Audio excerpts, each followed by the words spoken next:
I hope I'm live now. Hello everyone.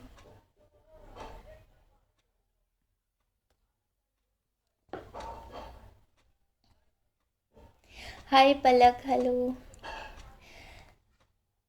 Uh, hello Amit sir. जी मैं चारू पारिक हूँ और आर्टोहॉलिक गुडनेस के अंदर मैं लाइव सेशंस लेती हूँ।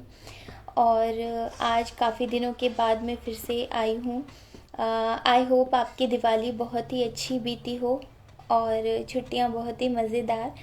तो आज हमारे साथ एक बहुत ही अच्छे आर्टिस्ट या सर बोलूँ ने सर अमित ढाणी हैं और अमित चंद्रकांत ढाणी सर।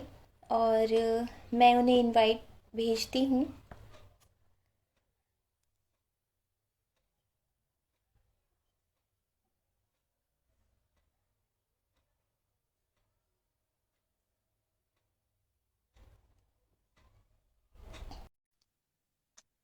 जी सर।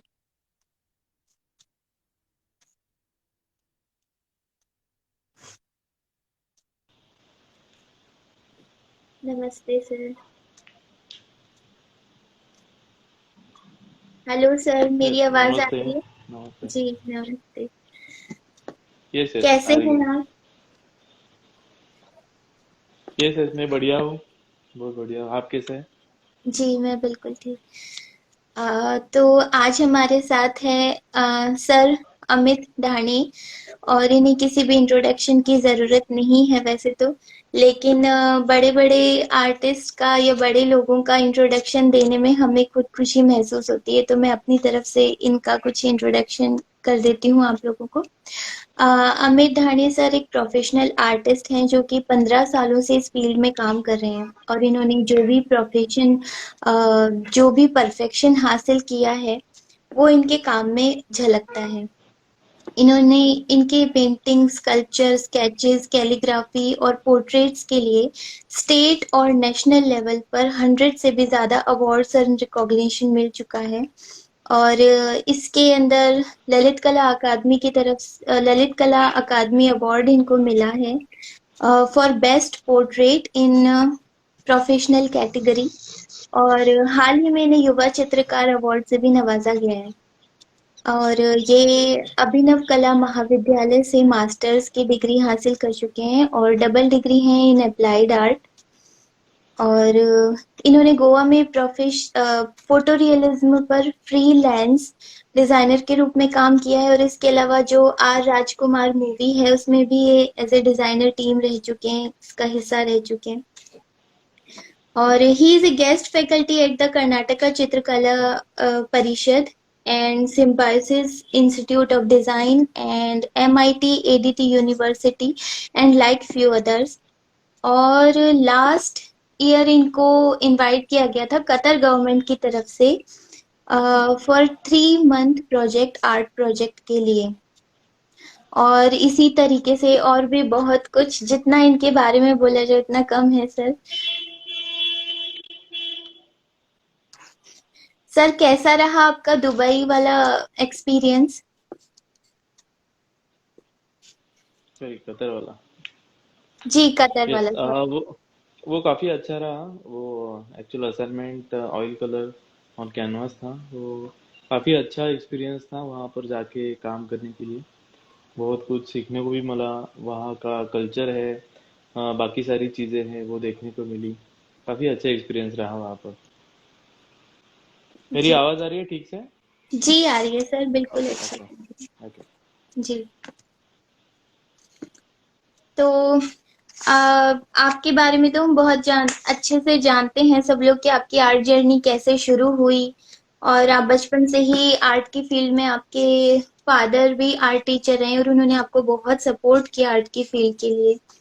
तो आपका बचपन आर्ट के फील्ड में बहुत ही स्मूथ रहा आई थिंक। यस स्मूथ कह सकते हैं। मतलब बचपन से मैं सभी आर्ट, जो पापा मेरे ड्राइंग करते थे, कुछ स्केचेस करते थे, कभी कभी मैं देखता था। मतलब बचपन में जैसे कि हमारा स्टडी भी होता है वो टाइम, मैनेज करके भी इनका आर्ट देखना वो काफी अच्छा था। मतलब उसमें हाँ, एक अच्छी चीज थी पापा की, बचपन से मुझे ऐसा कहा गया कि मैं तुम्हें कुछ भी नहीं सिखाऊंगा, जो कि मैंने अगर तुम्हें सिखाया तुम मेरे जैसे बन जाओगे। तो इसलिए खुद का रास्ता खुद अगर चुना, और वैसे देखा जाए तो ज्यादा अच्छा रहा मेरे लिए। पर बिना सिखाए भी बहुत कुछ मैं पापा की तरफ से सीखा हूँ। जी सर। जी, बड़े लोग हमेशा यही चाहते हैं कि छोटे उनसे आगे ही निकलें, उनसे अच्छा ही करें, क्योंकि उन्हें अपने एक्सपीरियंस से अपनी कमियां और सब पता होती हैं, तो वो चाहते हैं कि वो, हाँ, उनसे आगे जाएं। तो आपको सबसे ज्यादा आपकी आर्ट की उसमें क्या इंस्पायर करता है? मैंने देखा आप लैंडस्केप या सिटीस्केप्स और ये सब ज्यादा बनाते हैं। ज्यादा लैंडस्केप मुझे ये होता है, मतलब क्योंकि मैं जहाँ पर रहता हूँ, मतलब अभी मैं पुणे में रहता हूँ, वहां से सातारा नजदीक है। सातारा जो हाँ। डिस्ट्रिक्ट है वो 2 घंटे पर है।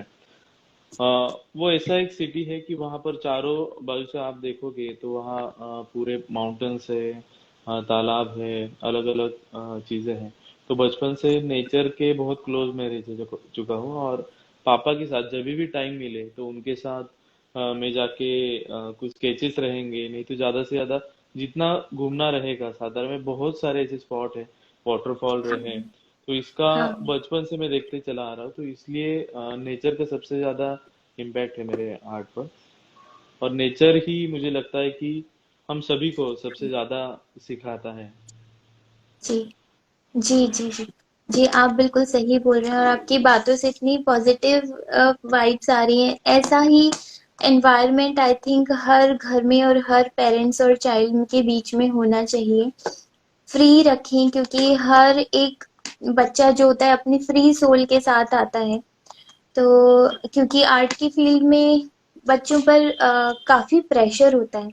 वो करना चाहते हैं लेकिन उन्हें और भी कई प्रेशर फील होते हैं, तो वो इसमें आगे नहीं बढ़ पाते हैं, या बढ़ते भी हैं तो एक प्रेशर को लेके बढ़ते हैं। तो आई थिंक कि हर घर में ऐसा ही फ्री एनवायरनमेंट होना चाहिए कि जरूर। जो रास्ता बच्चा चुनना चाहे उसे चुनने दिया जाए।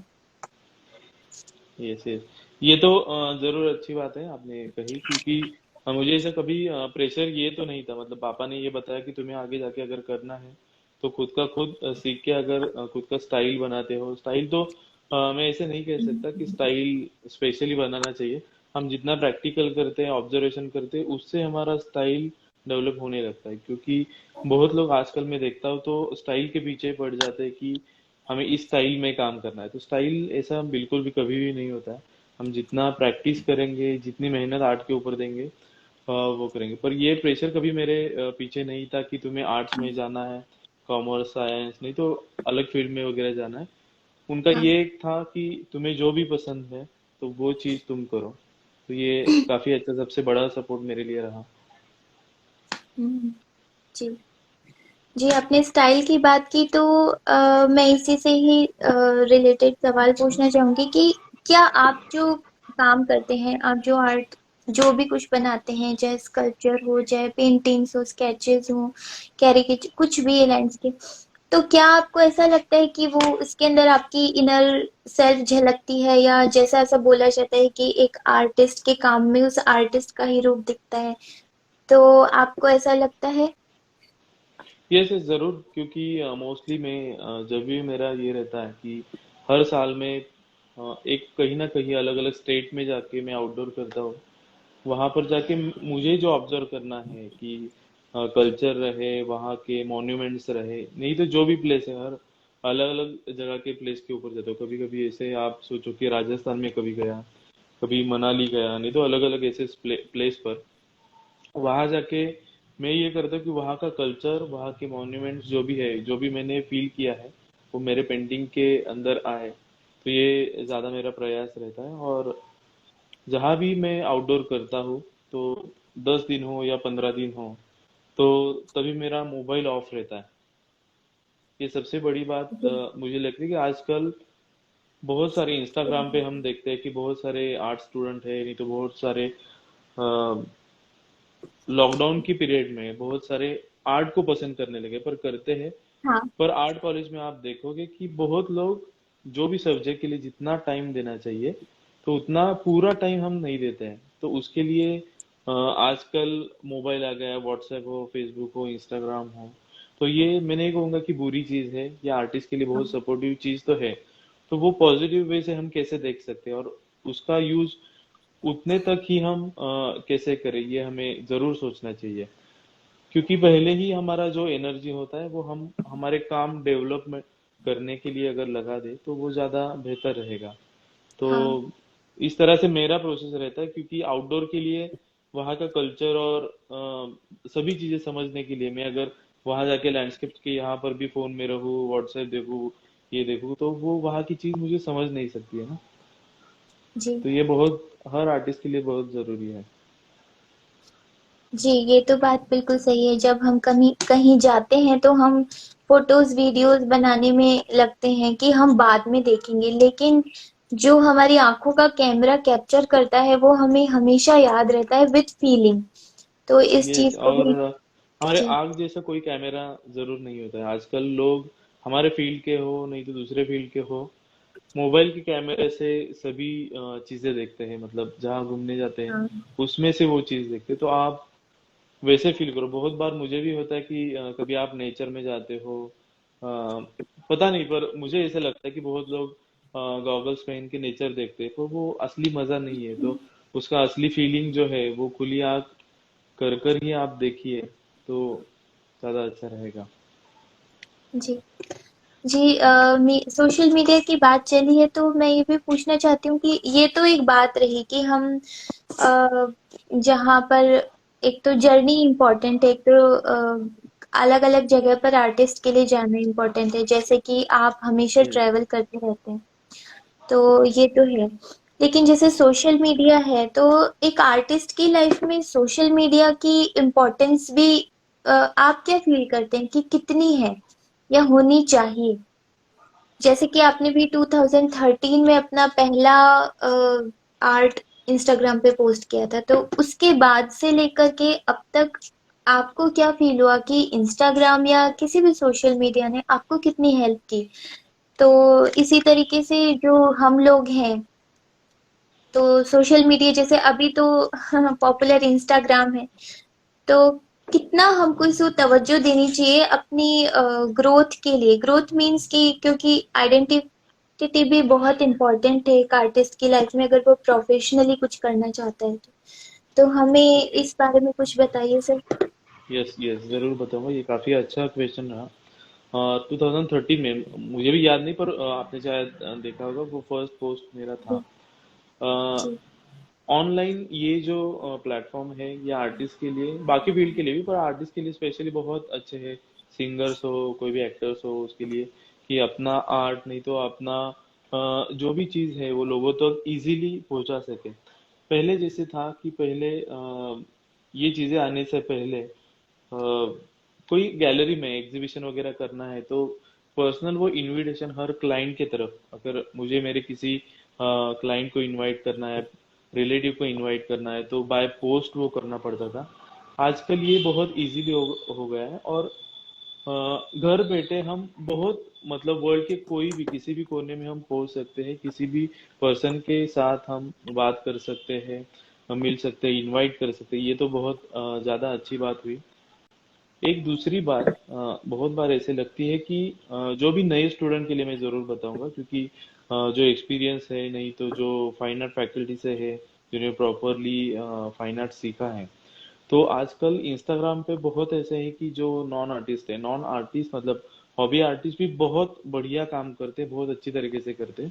पर जो नए स्टूडेंट के लिए ऐसा होता है कि अगर किसी आर्टिस्ट का नहीं तो किसी भी पर्सन का बहुत ज्यादा फॉलोअर्स है, मतलब वो बहुत ही अच्छे आर्टिस्ट है, ऐसा नहीं है। मतलब ऐसे चीजों को जरूर अवॉइड करें, कि अगर आपको लगता है सिर्फ दिखने में लाइक ज्यादा है, ये आप अगर करोगे तो एक्चुअल जो आर्ट है, जो हमें बेसिक से बेसिक आर्ट सीख के आगे जाना होता है, तो वो हम मिस करते हैं। और हम जो ऐसे देखते हैं कि जिनको ज्यादा लाइक्स है, उसे ही फॉलो करना शुरू कर देते हैं।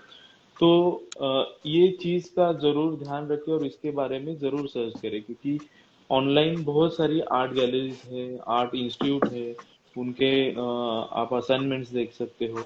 तो इससे थोड़ा सा संभल के भी रहना चाहिए, मतलब ऐसे भी नहीं कहूंगा कि सभी गलत हैं, बहुत सारे मैं ऐसे देखता हूँ, क्योंकि ये आर्ट के रिलेटेड मैंने काफी चीजें सीखी है, कॉलेज किया है। तो बहुत बार देखता हूँ कि होता है, अपने अपने फील्ड में नहीं, बाकी फील्ड में भी आप देखो कि वैसे ही होता है। हाँ बहुत बार आप देखोगे कि एक्टर बहुत बड़े होते हैं, बहुत मास्टर एक्टर होते हैं, उनको फॉलोअर्स कम है।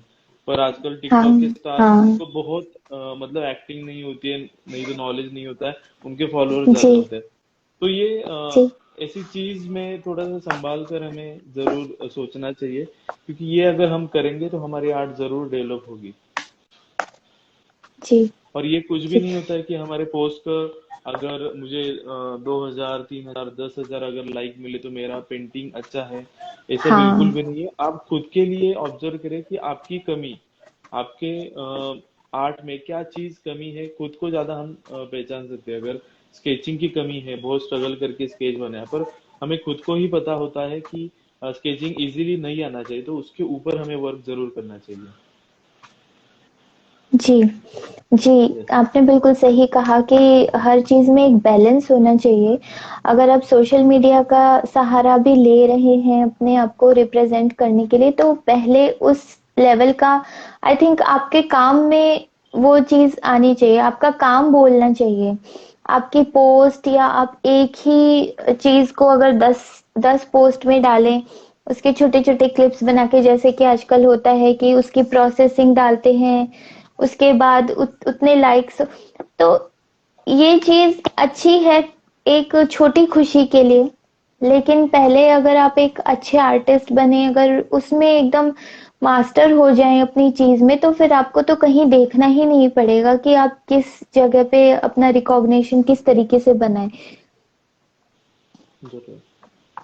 जी। जरूर, तो मतलब सर जैसे आप, कि मैं हाँ कहूंगा कि अ, ये जो इंस्टाग्राम है, नहीं तो जो भी फेसबुक है, वहां पर इसके बारे में हम सोचो कि इसका हमें क्या यूज हो सकता है, क्या हेल्प हो सकती है। तो वो हाँ सोचने के लिए बहुत बड़ा ही सोचो। बहुत छोटा अगर सोचोगे सिर्फ लाइक मिलेगा तो, प्रोफेशनली अगर आपको फाइनेंशियली वर्क करना है, तो मुझे नहीं लगता कि फेसबुक से और इंस्टाग्राम से आप कर सकते हो। तो उसके लिए भी आपको सोचना पड़ेगा। पर फाइनेंशियली आपको सोचना है, तो आपको अगर फाइनेंशियली कुछ भी प्रॉब्लम नहीं है, तो आप कर सकते हैं कि लाइक्स बढ़ा दो, लाइक्स चाहिए, फॉलोअर्स बढ़ने चाहिए, इसके ऊपर ध्यान दो। पर मुझे लगता है कि जो भी प्योरली आर्ट करता है, प्योरली काम करता है, ये चीज उसके लिए बहुत महत्वपूर्ण नहीं रहती है, तो अपने आप वो हो हाँ जाती है। हाँ हाँ। आपकी इस बात से मुझे वही चीज ध्यान आई कि जब एक एक भक्त होता है, वो तपस्या करता है, तो जब वो सोचता है मैं ये वरदान मांगूंगा, मुझे ये मिल जाए, ये मिल जाए, लेकिन जब उसकी तपस्या, जो उसकी भक्ति वो एंड होती है, जब उसे दर्शन होते हैं, तो उसे कुछ भी मांगने का मन नहीं रहता है। तो ये आर्ट भी एक ऐसी चीज है कि शुरू में आपको लगता है कि मैं फेमस हो जाऊं, मुझे इतने लाइक्स मिले, इतने फॉलोअर्स बढ़ जाएं, लेकिन जब आप ट्रूली किसी चीज को ये जो जो भी आर्ट फील्ड है इस चीज के अंदर घुसते हैं, तो आपको ध्यान ही नहीं रहता कि आप बिल्कुल ये चीज को इम्पोर्टेंस ही नहीं देते हैं कि फॉलोअर्स हो जाए, ये हो जाए, वो हो जाए। तो आप, और दूसरी बात टिप्स ये भी है सर की तरफ से कि सही तरीके से यूज करना भी आना चाहिए, कि आप सोशल मीडिया पर इस तरीके से उसे यूज करो, वो आपकी ग्रोथ में हेल्प करे, आपको सिखाने में हेल्प करे। जी। तो सर आप जो भी बनाते हैं उसमें अपने रेफरेंस को किस तरीके से चूज करते हैं? मतलब जैसे आप एक लैंडस्केप बनाने, जैसे लाइव बनाने गए हैं, आप प्लेन एयर करने गए, तो उसमें आपने कुछ भी देखा, तो कैसे क्या आपको कितना समय लगता है कि यहाँ प्लेन एयर करूंगा या यहाँ पर लाइव बनाऊंगा, और इसको किस तरीके से कंपोज करें? जैसे हम लोग जाएं, हम लोग बिगिनर्स हैं, तो किस तरीके से चूज करें किसी सब्जेक्ट को बनाने के लिए, और कैसे उसको कंपोज करें कि हर कुछ उसमें बनाने वाला नहीं होता है, तो क्या चीज हमें अपनी पेंटिंग में ऐड करनी चाहिए, क्या चीज कट करनी चाहिए, कलर्स वगैरह, ये सब के बारे में बताइए सर। ओके। फर्स्ट एक तो चीज होती है कि जो भी हमें चीज पसंद आती है, वो हम सिलेक्ट करते हैं, तो वो फ्रेम में लेते समय ये बेसिक मेरा तरीका है कि देखते समय जो भी चीज आपको पसंद है वहां पर शैडो लाइट रहेगा, उसका डिजाइन रहेगा, वो जो जो मुझे पसंद आता है वो मैं ट्राई करता हूँ कि मेरे पेंटिंग में वो अच्छी तरह से आ जाए। और रही बात कंपोज करने की, इसके लिए बहुत सारी प्रक्रिया है। एज ए बिगिनर आप सोचोगे कि उसके लिए आपको स्केचिंग बहुत सारा करने पड़ेगा, क्योंकि कोई भी ऐसी चीज नहीं है कि आपने देखा वो डायरेक्टली पेपर के ऊपर स्केच किया तो वही फाइनल हो, ऐसे बिल्कुल बात नहीं है। क्योंकि वहां पर आपको रफ पेपर पे, स्केचिंग पेपर के ऊपर अलग अलग अच्छा। तरीके के हॉरिजॉन्टल वर्टिकल स्केचेस करने पड़ेंगे। उसके कंपोज किस तरह से है, कौन सा कंपोज अच्छा दिख रहा है, और वो जो आप देख रहे हो वो स्केच में अच्छी तरह से दिख रहा है, तो वो फ्रेम सिलेक्ट कर कर आप फाइनल इसमें लेना चाहिए जरूर।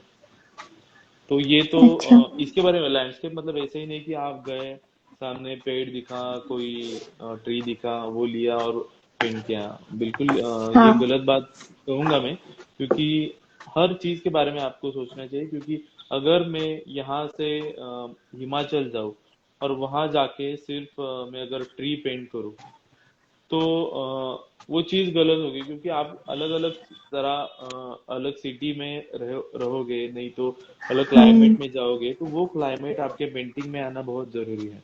अगर मैं किसी मंदिर का लैंडस्केप करता हूँ और वहाँ कोई ऑफिस वाला आदमी फिगर मैंने वहां पर डाल दी, वहां मैच नहीं हो सकती। तो वहाँ का एनवायरनमेंट भी उतना ही जरूरी है, क्योंकि मंदिर के आसपास आने वाले लोग, मंदिर में कौन लोग आते हैं, छोटे बच्चे रहेंगे, दादा दादी रहेंगी, आते वक्त वो किस टाइम में आते हैं, वो क्लाइमेट, टाइमिंग और एनवायरनमेंट को आपके पेंटिंग में जरूर आना चाहिए। तो हर स्पॉट के बारे में आपको जरूर सोचना चाहिए और फिर बाद में पेंटिंग बनाना चाहिए। क्योंकि एक सबसे चीज मुझे लगती है बड़ी कि मैं जब भी पेंटिंग करता हूँ, स्टार्ट में मेरा था कि मैं ये क्यों कर रहा हूँ, ये क्वेश्चन हर एक को होना ही चाहिए। क्यों मैं पेंटिंग क्यों अच्छा। कर रहा हूँ, सिर्फ मेरी क्वांटिटी बढ़ाने के लिए, क्योंकि मेरी नहीं तो मेरी जो सोच है वो मेरे पेपर में आने के लिए। तो इसके बारे में जरूर सोचना चाहिए। जी। जी सर। तो जैसे कलर्स वगैरह, वाटर कलर आप प्लेन एयर करते हैं तो सिर्फ वाटर कलर में ही करते हैं? मोस्टली वाटर कलर में करता हूँ, क्योंकि अलग अलग अगर स्टेट में मैं जाऊंगा, अलग सिटीज में जाऊंगा, तो ऑयल कलर ड्राई होने के लिए बहुत ज्यादा टाइम लगता है। तो उतना हाँ। संभालना थोड़ा सा मुश्किल हो जाता है एज ए कम्पेयर हम वाटर कलर के साथ करेंगे तो। हाँ। हाँ, ये बात तो सही है कि इसीलिए ज्यादातर लोग प्लेन एयर वाटर कलर में प्रेफर करते हैं। अगर आपको जी। ऑयल करना है तो वैसा सेटअप भी आपके पास होना चाहिए, वो इजल, हाँ। इजल नहीं तो जो बॉक्स रहता है उसके अंदर कैनवास रहे, पैलेट रहे, और वो क्लोज करने के बाद भी आपका कैनवास सेफली वहां हाँ। पर रहे। तो इस तरह का सेटअप अगर रहे तो ज्यादा बेहतर रहता है। नहीं तो आउटडोर में हाँ। स्पेशली अगर जहाँ पर ज्यादा हवा वगैरह है, तो वो डस्ट, नहीं तो जो भी चीजें हैं आजू बाजू की, थोड़ी सी ऑयल को लग जाती है, तो ये केयर लेना भी जरूरी है। हम्म। तो इजी मुझे लगता है कि हाँ। वाटर कलर मेरे लिए मुझे लगता है कि इजी है। हाँ। हाँ जी सर। आप तो मास्टर हैं वाटर कलर में, हम लोग बिगिनर्स हैं, तो हमें वाटर कलर थोड़ा सा ट्रिकी लगता है क्योंकि उसका फ्लो को कंट्रोल करना, उसके पैचेस को कंट्रोल करना, लाइंस एजेस को कंट्रोल करना थोड़ा मुश्किल लगता है अभी हमें। ओके, ये कैसे करें मैं ये बताता जरूर। हर एक मीडियम का अलग अलग स्वभाव होता है कि ये कंट्रोल कैसे करना है, इसके लिए बेसिक प्रैक्टिस बहुत करनी पड़ेगी सभी हाँ। लोगों को। क्योंकि मैं भी अभी काम करता हूँ, बहुत बार मेरे एक्सपेरिमेंट्स रहते हैं अभी भी। ऐसे मैं नहीं कहूंगा कि मेरा काम बहुत अच्छा है, अब मुझे थोड़ा सा आ गया तो मैं हो गया आर्टिस्ट हो गया। हर पेंटिंग के यहाँ पर मेरा रिसर्च जरूर रहता है, क्योंकि कलर एक्सपेरिमेंट रहता है। नेचुरल जो हम्म। वहां पर कलर है, जो भी मॉन्यूमेंट्स का मैं पेंट कर रहा हूँ, नहीं तो कोई भी चीज का कर रहा हूँ, वो कलर मेरा ज्यादा ध्यान यही रहता है कि वहां सामने जो कलर है वही स्टडी करके मेरे पेंटिंग में किस तरह से आ जाए। या ऑन द स्पॉट का मेरा जरूर स्टडी रहता है। बाद में अगर मुझे लगता है कि बहुत कलरफुल बनाना है, नहीं तो अलग तरीके से बनाना है, ये अलग तरीका हुआ। पर स्टडी का तरीका मुझे ज्यादा हम्म। लगता है कि ऑन द स्पॉट में मेरा वे वैसा है कि न्यूट्रल कलर हो, जो भी कलर हो, वही कलर स्टडी करके मेरे पेंटिंग में किस तरह से आ जाए। ये जरूर हम्म। कोशिश होनी चाहिए। हर एक का परसेप्शन अलग रह सकता है कि कुछ लोग मिनिमल कलर सिर्फ यूज करते हैं, लिमिटेड पैलेट के साथ वर्क करते हैं। तो जी। अलग अलग बात है, आपको जो पसंद है कर सकते हैं।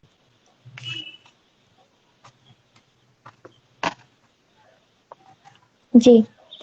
तो एक बिगिनर के लिए आप क्या थोड़े से लाइन में सजेस्ट करेंगे कि उसकी पैलेट में कितने कलर्स होने चाहिए? क्योंकि ऐसा बोला जाता है कि मोनोक्रोम से शुरू करना चाहिए और कम से कम कलर से शुरू करना चाहिए। यस, मोनोक्रोम तो सही बात है। आप मोनोक्रोम कलर के साथ अगर करोगे तो उसकी टोनल वैल्यू जो है उसके बारे में स्टडी का स्टडी की समझ बहुत जल्दी आ जाती है। मोनोक्रोम परफेक्टली आप करोगे तो उसकी वजह से जो वैल्यू स्केल होता है, वैल्यूज क्या क्या होती है, किस तरह से चेंज होती है। आप अगर देखें कि आप कोई भी स्पॉट का फोटोग्राफ लेते कलर का और ब्लैक एंड व्हाइट उसी स्पॉट का अगर फोटोग्राफ लेते तो उसमें वैल्यूज पता चलती है। वो वैल्यूज का स्टडी हमें बहुत पहले तो बहुत डीपली करना चाहिए, उसके बाद कलर में करना चाहिए। और कलर भी ऐसा लगता है कि बहुत सारे कलर्स ना हो, लिमिटेड कलर जरूर हो, क्योंकि हम्म। मार्केट में आपको कुछ कुछ ब्रांड 100 से ऊपर उनके कलर्स है। पर आजकल हाँ। लिमिटेड कलर के साथ अब अगर आप काम करोगे तो कलर सेंस हमारा बढ़ता है। हाँ। तो बहुत सारे कलर्स एज अ बिगिनर आप नहीं यूज करो तो ज्यादा बेटर रहेगा। जी। यस। जी सर। अ, थोड़ा सा आर्ट के बारे में एक जो टर्म है, जो एजेस हैं, जैसे किसी भी हम कुछ भी बनाते हैं उसके जो एजेस होते हैं, एक तो शार्प शार्प एजेस होते हैं, एक सॉफ्ट एजेस होते हैं। तो थोड़ा सा किसी ने पूछा है कि एजेस के बारे में थोड़ा सा डिस्क्राइब कीजिए सर, कि उन्हें कैसे पहचाना जाए और उन्हें अप्लाई कैसे किया जाए, क्योंकि कई बार हमें कोई चीज पहचान में तो आती है कि ये सॉफ्ट एज है इसकी और इसकी शार्प एज है, ये शेडो के कारण एज सॉफ्ट हो गई, लेकिन जब हम उसे पेपर पे उतारने जाते हैं तो वो डिफिकल्टी होती है। तो अ, थोड़ा सा अगर आप समझा सकें इसके यस बारे यस। में। ओके, जी। इसके लिए बेसिक शेप का आपको जरूर ये करना पड़ेगा स्टडी।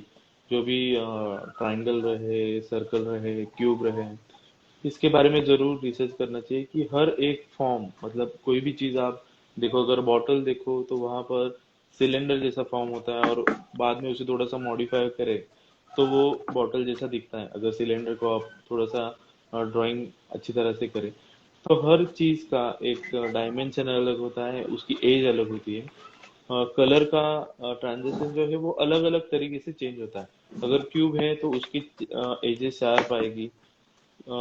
स्पीयर रहेगा, नहीं तो राउंड स्पीयर जो रहेगा, 3D स्पीयर रहेगा, उसके ऊपर आने वाली एंड वाली जो लाइन रहेगी वो शार्प रहेगी, पर बीच का कलर ट्रांजिशन जो रहेगा वो सॉफ्टली हम्म। रहेगा। तो बेसिक चीज मतलब बेसिक शेप्स के बारे में आपको जरूर स्टडी करना पड़ेगा, जैसे कि मोनोक्रोम हो, पेंसिल में हो, ये सभी चीजें करनी पड़ेगी।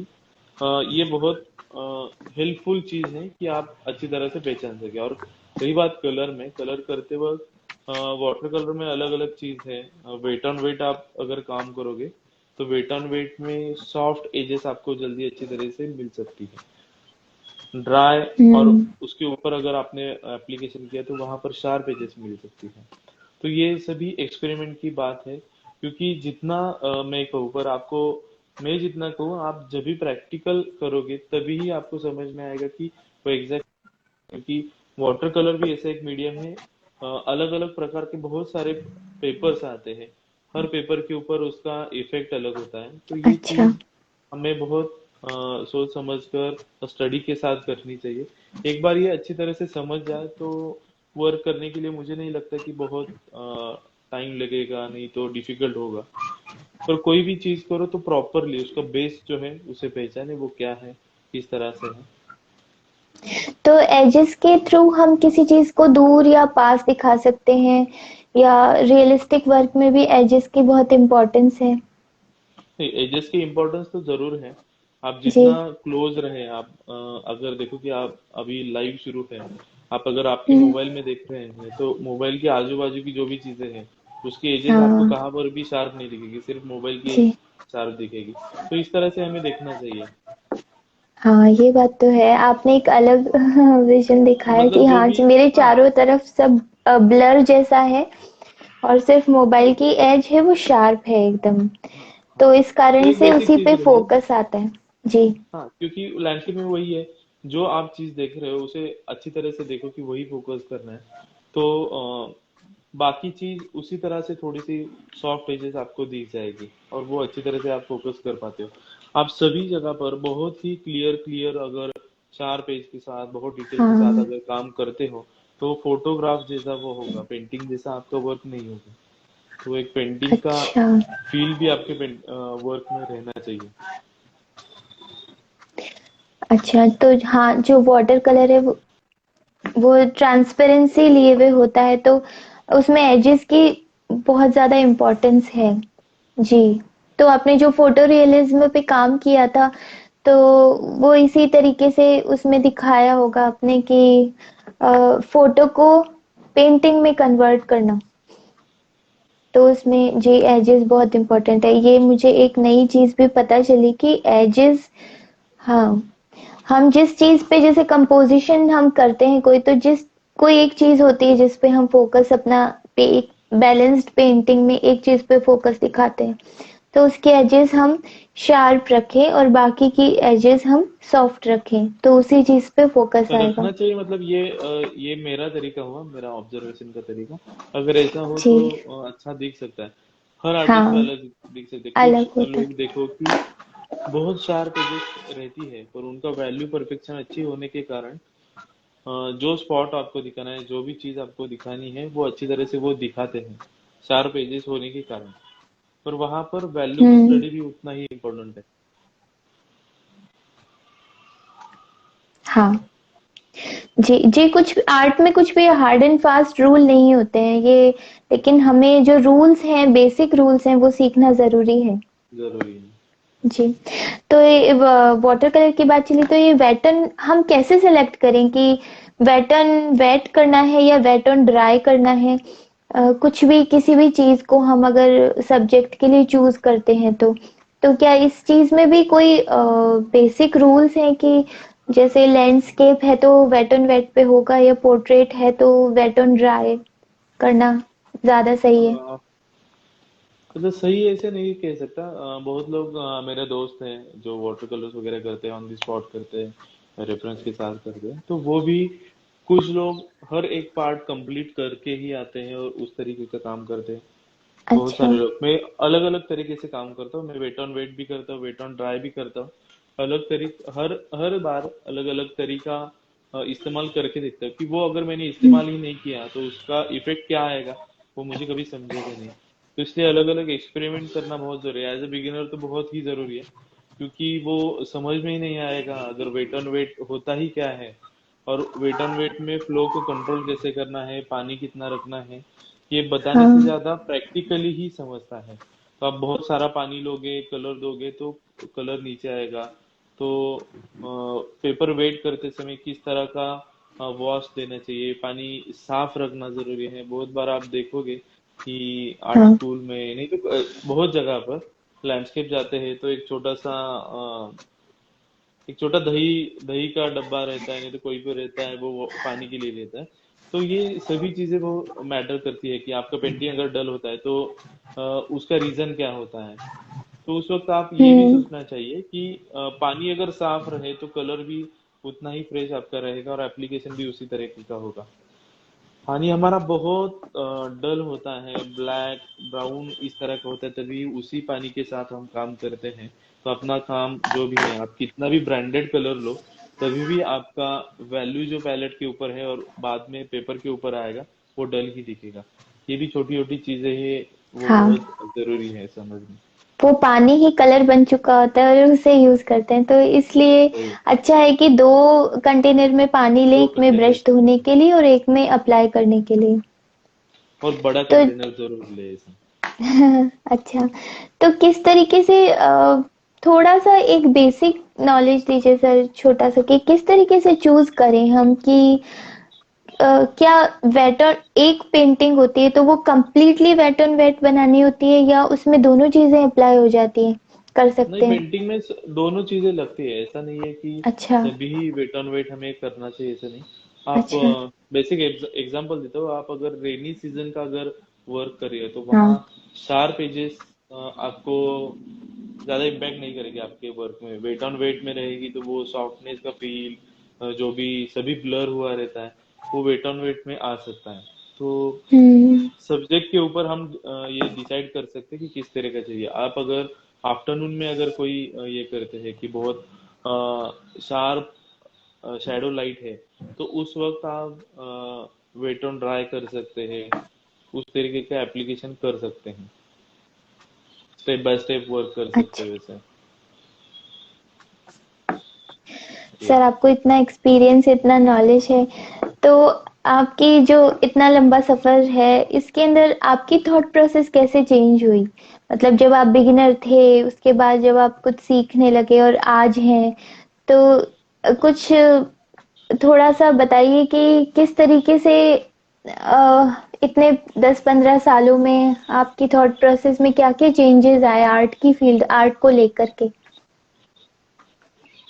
ओके, ये चेंज चेंज तो मैं कहूँगा अपने आप पता है। आप जैसे अलग अलग जगह पर घूमते हो, आपके फ्रेंड सर्कल रहता है, रिलेटिव रहता है, ये अलग अलग एक्सपीरियंस आकर आपके आर्ट में भी वो इम्पैक्ट जरूर पड़ जाता है अलग अलग वर्क के लिए।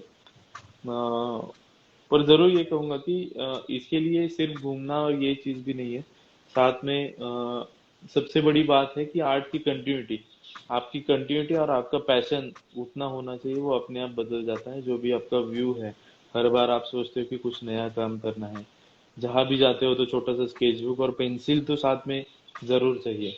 नहीं तो ऐसे होता है कि आजकल कॉलेज खत्म हो गया तो नेक्स्ट डे ही हम वर्क करते हैं, अगर फाइन आर्ट का स्टूडेंट हो तो। नहीं हाँ। तो अगर फाइन आर्ट का स्टूडेंट नहीं है तो नेक्स्ट पेंटिंग जब 10 दिनों में 5 दिनों में अगर बनाएंगे, उस वक्त ही हम पेंटिंग को हाथ लगाते हैं, नहीं तो आर्ट मटेरियल को हाथ लगाते हैं। थोड़ा थोड़ा मुझे लगता है कि दिन में हाफ आवर क्यों ना हो, कि उतना भी आपने स्केचिंग अच्छी तरीके से ऑब्जर्वेशन करके किया तो भी बहुत हेल्पफुल होता है। अलग अलग सब्जेक्ट होने चाहिए उसमें, क्योंकि हर बार ऐसे नहीं कि एक ही पोज का अगर फिगर ड्राइंग करो, स्टिल लाइफ करो, नेचर ड्राइंग करो, इसमें भी अलग सब्जेक्ट लेके आप काम कर सकते हो। खुद को चैलेंज देना ये सबसे बड़ी बात है। जो मुझे आता है वही मैं बार बार करूँ तो हम आगे बढ़ नहीं सकते। मुझे जो आता नहीं है, जो डिफिकल्ट लगता है, तो उसे करने की ज्यादा कोशिश करो, तो हमारे आर्ट में चेंज जरूर होगा। जी सर, जी। कंटिन्यूटी तो बहुत ज़रूरी है आर्ट की फील्ड में। आपने कई बार बोला है कि एक दिन भी ऐसा नहीं जाता जब आप कुछ भी ना करें, कोई कोई भी आर्ट से रिलेटेड चाहे कुछ भी करें, चाहे वो थॉट आप बैठ करके किसी चीज़ के बारे में सोचें, चाहे स्केच ही बनाएं, कुछ भी करें, तो ये बहुत ज़रूरी है, क्योंकि हर रोज़ आपको एक नया विज़न मिलता है। तो ये बहुत ज़रूरी है सब लोगों के लिए, हमारे लिए, कि कंटिन्यूटी रखें। ज़रूरी नहीं कि आप बहुत बड़ा प्रोजेक्ट लेकर ही बैठे हर रोज़। छोटी-छोटी चीज़ें भी ड्रॉ करेंगे, लाइन्स भी ड्रॉ करेंगे या कुछ भी, तो बहुत हेल्प करेगा। सर, आपकी और घर में ऑनलाइन ये भी क्लासेस भी कहूंगा चलती हैं? कि अच्छा, जी सर हाँ, मैं बोलिए। ये भी कहूंगा कि घर में भी एक ऐसा कॉर्नर आप जरूर बना के रखें सभी लोग, क्योंकि वहां पर सेटअप जरूर रहेगा कि आपके, एक तो मैं जरूर कहूंगा कि वाटर कलर नहीं तो जो भी चीज आप करते हो, ऑयल कलर वर्क होने के बाद वो उसे क्लीन करके रखना, वो सेटअप को। ये बहुत हुँ, बड़ी हमारी जिम्मेदारी होती है, क्योंकि नेक्स्ट वर्क करते समय हमारा मूड भी वैसा हो कि पैलेट ब्रश वगैरह ये सभी क्लीन है। और वो कॉर्नर घर में कोई भी है, ड्राइंग रूम हो नहीं तो कोई भी रूम हो, वहां पर कॉर्नर में सेटअप ऐसा होना चाहिए, एक पेपर हो, नहीं तो वाटर कलर का लैंडस्केप का पैड हो, हैंडमेड पेपर का पैड हो, नहीं तो वाटर कलर्स हो। जब भी हम वहां जाए दिन में कभी भी, तो हमारा वो देख के ही मन होना चाहिए कि कुछ ना कुछ आज करे। तो एक कॉर्नर जरूर होना चाहिए घर में ऐसा। ये आपने बहुत ही अच्छी बात बताई सर। ये चीज़ बहुत इम्पोर्टेंट है, चाहे आपकी एक डेस्क हो, लेकिन वो आपकी इस चीज़ से को डेडिकेटेड हो, ताकि आपकी इस चीज़ को रेस्पेक्ट भी मिले। और साफ सुथरा रखना भी बहुत ज़रूरी है, क्योंकि हर तरीके से काम करता है ये। आपने जो बताया उस पॉइंट से भी, और एक पॉजिटिविटी के पॉइंट से भी काम करता है। ये भी देखो कि आप वर्क करते समय बहुत बार ऐसा होता है, मेरा भी होता है कि मैं काम करते वक्त कितना टाइम जाता है हमें पता नहीं चलता, 2 3 4 घंटे जाते हैं ये पता नहीं हाँ। चलता। हाँ हमें ये ध्यान भी नहीं होता हमें खाना खाना है, पानी पीना है। पानी पीना ये भी हम बहुत बार भूल जाते हैं, पर हम काम करते समय साइड में पानी की बोतल हो तो उसे देख के तो हम पीते हैं, पानी पीते हैं। तो वैसे ही हाँ ये आर्ट का सेटअप भी वैसे ही होना चाहिए, उसे देख के तो कहीं ना कहीं हमें दिन में एक बार तो लगता है कि चलो यार आज कुछ ना कुछ तो करें। हाँ। और कई बार ऐसा होता है कि जैसे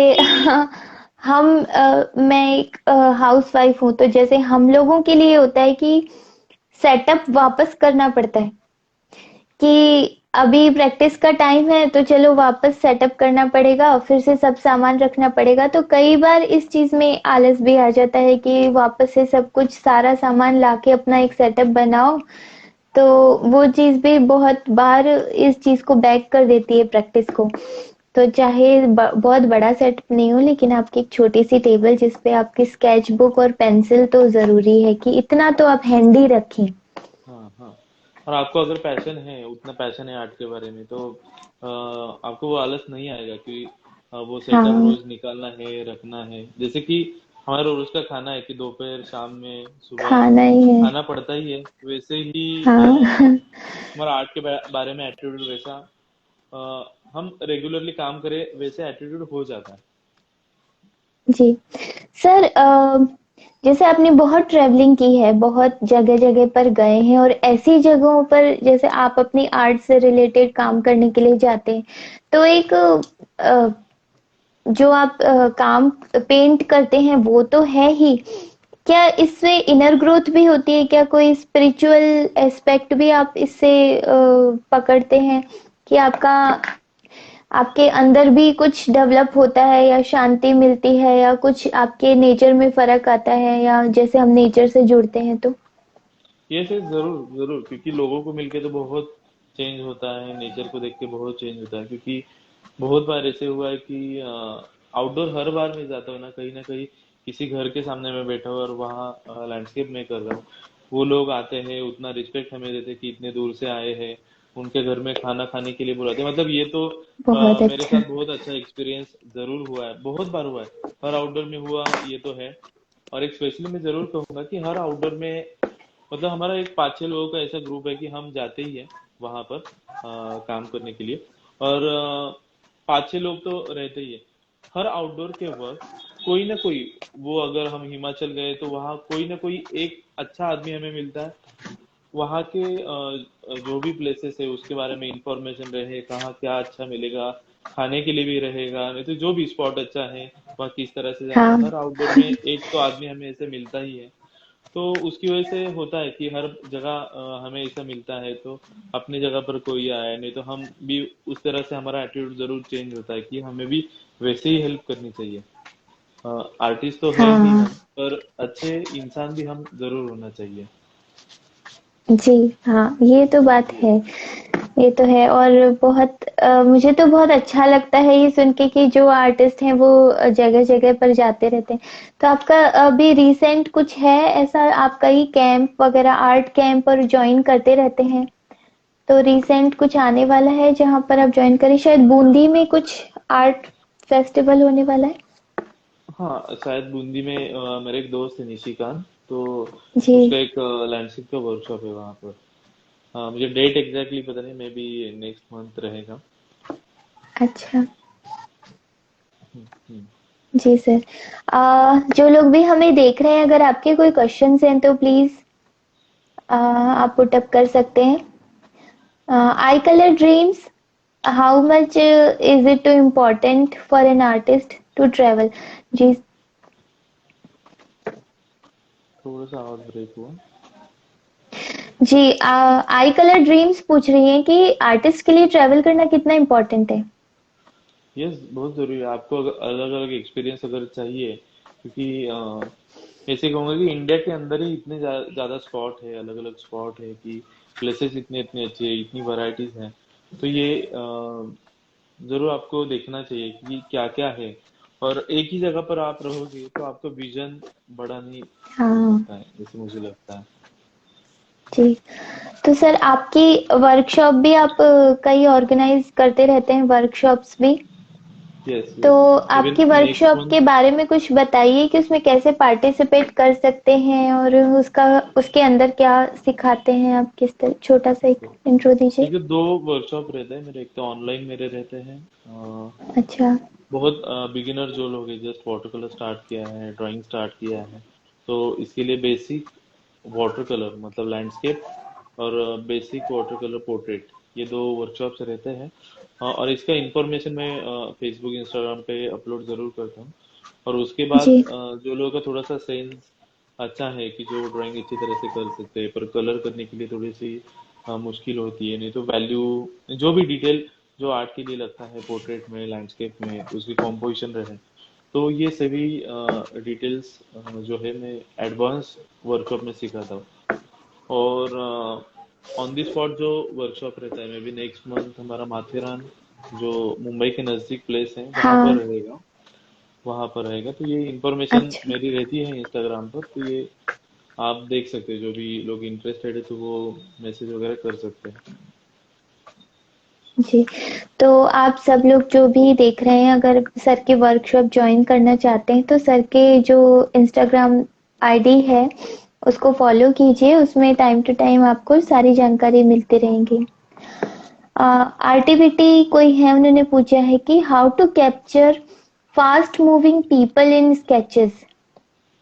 हाँ, ये अच्छी शायद बात है। प्लेन अगर एयर के लिए पूछ रहे हैं। जी। यस यस यस यस, आप जरूर जब भी एक हाफ इम्पीरियंस है, वन फोर्थ जो रहता है, हम वर्क करते हैं लैंडस्केप करने के लिए, हैंडमेड पेपर लगा, वहाँ बहुत बार मुश्किल होता है कि वही फिगर किस तरह से प्लेस किया जाए।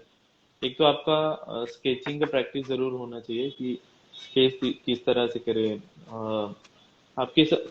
मेरा तरीका ऐसा है कि एक स्केचबुक मेरे साथ रहता है। बहुत बार डायरेक्टली पेपर के ऊपर ये करता हूँ, नहीं तो एक स्केचबुक के यहाँ पर जो भी जिस तरह के कैरेक्टर्स वहां पर आते हैं, वैसे रफली मैं ड्रॉ करता हूँ स्केच पेपर पे। और बाद में मेरे जब भी कलर करना शुरू करूंगा उसके पहले वहां पर प्लेस कर देता हूँ। पर वहां पर आपको ये भी जरूरी है कि उसका प्रोपोर्शन, जहां पर आप हाँ। फिगर प्लेस कर रहे हैं, तो उसका प्रोपोर्शन ये समझना भी बहुत जरूरी है। क्योंकि बहुत बार ऐसे होता है कि मोन्यूमेंट्स बहुत बड़ा होता है, और मॉन्यूमेंट जितना ही फिगर होता है उसका यूजनेस फिर हमें पता नहीं चलता। मेरे आप लैंडस्केप अगर ऑनलाइन इंस्टाग्राम नहीं तो फेसबुक में देखेंगे, तो वहां पर मेरा वही कोशिश होता है कि एक्चुअल जो साइज वहां पर रहता है ह्यूमन फिगर का और मॉन्यूमेंट्स का, बाद में भी कुछ मैं शेयर करूंगा, उसमें भी सभी जगह पर वैसे ही है कि एक्चुअल उसका हाइट कितना है। तो ये हमें समझने के लिए उसका प्रोपोर्शन सही तरीके से करना बहुत जरूरी है। इसके लिए फिगर्स के लिए एक छोटा सा स्केचबुक हमारे साथ रहे तो बहुत बेटर रहेगा। आपकी बातें सुन के एक चीज बहुत रियलाइज हुई कि जो हम फिनिश्ड वर्क देखते हैं किसी भी आर्टिस्ट का कि वाओ इतना अच्छा वर्क बनाया, उसके पीछे कितनी मेहनत और कितनी प्रोसेस होती है, कि कितना टाइम लगता है कलर स्कीम, कलर थीम को चूज करने में, रफ स्केचेस बनाने में, कंपोजिशंस बनाने में, तब जाके एक फिनिश्ड आर्ट वर्क आता है जिसको देख करके तो ये सब लोगों के लिए बहुत ही इंस्पायरिंग चीज है और बहुत सीखने की चीज है कि फिनिश्ड वर्क से अगर हम इंस्पायर होते हैं तो उसके पीछे की मेहनत भी हमें इंस्पायर करनी चाहिए कि अगर हमें वैसा बनाना है तो वो एक लॉन्ग प्रोसेस है उसको बनाने के पीछे। यस जरूर। जी। सर, एक सवाल आया है, पलक पलक ने पूछा है कि क्या डिफरेंस है किड्स को टीच करने में और बड़ों को टीच करने में, कि अगर आपके पास, जैसे ये सवाल इस तरह से भी हो सकता है कि जैसे हमारे घर में बच्चा है तो हम अगर उसका आर्ट में इंटरेस्ट है तो हम उसे आर्ट इंट्रोड्यूस कैसे करवाएं, उसे कैसे सिखाएं, और अगर हमारे पास एक बड़ा आता है सीखने के लिए, कोई लेडी या कोई भी, तो उसे कैसे सिखाएं, दोनों में क्या डिफरेंस है। छोटे बच्चों के लिए तो मतलब मैंने अभी तक ऐसा एक्सपीरियंस नहीं किया है कि छोटे बच्चों के लिए आर्ट क्लासेस नहीं तो ड्राइंग वगैरह, तो थोड़ा सा मुश्किल रहेगा कि उनको किस तरह से बताना है। पर सिंपल मैं अगर ऐसे करूँ तो मैं वही सोचूंगा कि वो लोगों की समझ, बच्चों की जो समझ है, वो जिस तरह से समझते हैं वो लेवल पे जाके आपको जरूर समझाना पड़ेगा। थोड़े बड़े हो तो आप अच्छे तरीके से बता सकते हैं कि वैल्यू स्केल्स रही, ड्राइंग रही, पेंसिल किस तरह से यूज करनी चाहिए, पेंसिल से हम स्टार्ट करेंगे तो ये बड़ों के लिए इजी हो जाता है, पर बच्चों के लिए इतना परफेक्टली मैं नहीं बता सकता हूँ कि एग्जैक्टली कैसे सिखाना है। जी जी। अब आप सर आपको एक्सपीरियंस हो जाएगा क्योंकि आपके जो बेटे हैं राजवीर वो भी अब बड़े हो रहे हैं, तो अगर ये मुझे लगता है कि हमें बचपन में दिख जाता है कि किस बच्चे का इंटरेस्ट है या नहीं है। तो अगर है तो अब फिर कुछ टाइम बाद हम आपसे पूछेंगे कि यस यस अगर उसका जरूर। इंटरेस्ट है तो किस तरीके से सिखाया, क्योंकि मेरे भी नहीं दो जरूर। बेटे हैं। उसमें छोटे वाले को बहुत इंटरेस्ट है आर्ट में, वो पूरे दिन ड्राइंग पेंटिंग कलरिंग कर सकता है। वो एक स्केच बुक को 2 दिन में भर देता है।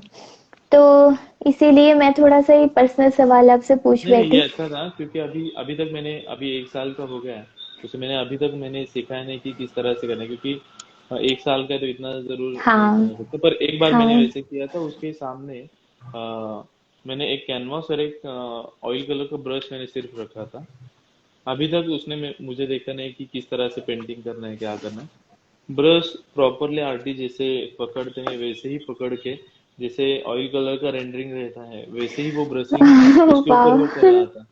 तो ये मैं भी समझ नहीं सका कि ये किस तरह से हुआ, क्योंकि अभी तक बताया नहीं है, सिखाया नहीं है। पेंसिल भी मैंने ये अभी तक नहीं किया है कि ऐसा जी ड्राइंग करना रहता है वगैरह कभी हाँ भी। क्योंकि आज की लगता है कि आजकल की जनरेशन बहुत ही फॉरवर्ड है। हाँ हाँ। नहीं ये सर ये हेरिडिटी में भी आता ही है।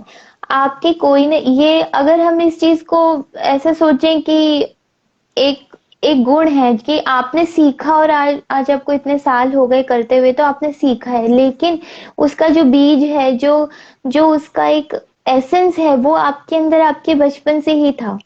तो इसी तरीके से ये हेरिडिटरिकली भी होता ही है, ये मैंने देखा है क्योंकि मेरे दो हैं तो बड़े वाले को इतना ना के बराबर ही इंटरेस्ट है, लेकिन छोटा वाला उसको मैंने शायद ही कभी सिखाया हो जैसे कि आप बोल रहे हैं। लेकिन वो शुरू से ही बहुत ही बैलेंस्ड पेंसिल पकड़ता है, बैलेंस्ड कलर करता है कि पेशेंस के साथ। तो ये विरासत में मिलता है। Yes yes. जी सर कुछ ऐसा जो अ, आप हमको बताना चाहें, सिखाना चाहें, या आपके मन में कुछ ऐसी बात आ रही है जो आप हमसे बोलना चाहें, क्योंकि ऑलमोस्ट 1 आवर होने वाला है। ओके। नहीं, मेरा मेरा तो यही कहना रहेगा सभी से, हाँ मतलब जो भी ज्वाइन है, नहीं तो बाद में जो देखेंगे, जो हाँ भी आर्ट करते हो तो उसके बेस तक जाओ कि हम जो कर रहे हैं वो सही है या नहीं। कहीं पर भी ऐसा ना हो कि एडजस्ट करो। बहुत बार हम देखते हैं कि हम बहुत बार देखते हैं कि बाहर के आर्टिस्ट लोगों का काम अच्छा होता है, उनके पेंटिंग्स काफी अच्छे होते हैं। इंडिया के अंदर बहुत बहुत ज्यादा टैलेंट है, ऐसे नहीं कहूंगा कि हमारे यहाँ पर नहीं है। तो वो भी इंसान है, हम भी इंसान है, हम क्यों नहीं कर सकते। वहाँ का सिखाने का तरीका, आर्ट की जो सिलेबस रहता है वो अलग तरीके से रहता है। इस तरह से हमें भी सोचना चाहिए कि एग्जैक्टली क्या रहता है, प्रोसेस क्या रहता है। बीच में मैंने लास्ट ईयर मैंने ऐसे ही मुझे लगा था कि लॉकडाउन में बहुत बार मैं देख रहा था कि बहुत लोग ग्रिड बनाते हैं, नहीं तो ट्रेस करते हैं और फिर कलरिंग करते हैं। तो ये हम्म बहुत मतलब बहुत बार देख के मुझे अच्छा नहीं लग रहा था। मैंने सिर्फ एक क्वेश्चन ये किया था, क्वेश्चन आंसर जो इंस्टाग्राम में रहता है कि ग्रीड करना ये बात सही रहती है नहीं, तो मुझे लगता है कि बिल्कुल सही नहीं रहती है। इसका प्रोसेस क्या रहता है कि ये ग्रिड जब कब करते हैं कि पुराने आर्टिस्ट ओल्ड मास्टर्स जब करते थे तो छोटे छोटे पेंटिंग्स बनाकर जब भी उनको बड़ा पेंटिंग करना है तो उसके यूज के लिए हाँ ग्रिड मेथड यूज करते थे। आजकल आपको छोटा भी स्केच बनाना है तभी भी ग्रिड करते हैं, तो ये कितनी गलत बात है। आपको अगर कलर करना है, कलर के लिए कोई ग्रिड नहीं है, कलर के लिए ग्रिड कैसे करोगे आप कि वाटर कलर के लिए, ऑयल कलर के लिए हम्म वैल्यू स्टडी तो आपको करना ही पड़ेगा। वैसे जैसे कि कलर स्टडी इम्पोर्टेंट है, वैसे ड्राइंग स्टडी भी बहुत ही इम्पोर्टेंट है।